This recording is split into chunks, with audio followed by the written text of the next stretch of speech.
యేసయ్యా, ఇక నుండి నేను నీ బిడ్డగా జీవిస్తాను, వెనక్కి తిరిగి చూడనయ్యా.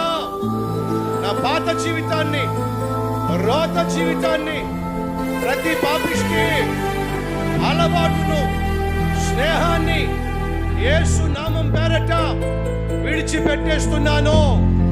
యేసయ్యా, నీవే నా రక్షకుడివి, నీవే నా నాయకుడివి, నీవే నా దేవునివి.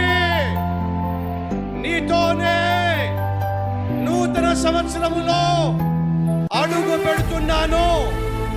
నీవే నన్ను నడిపించు, దీవించు, ఆశీర్వదించు. నన్ను అంగీకరించినందుకు, నన్ను క్షమించినందుకు, నాకు నూతన జీవితం ఇచ్చినందుకు, నాకు నూతన సంవత్సరాన్ని ప్రసాదించినందుకు యేసయ్యా నీకు వందనాలు. గట్టిగా చప్పట్లు కొడుతూ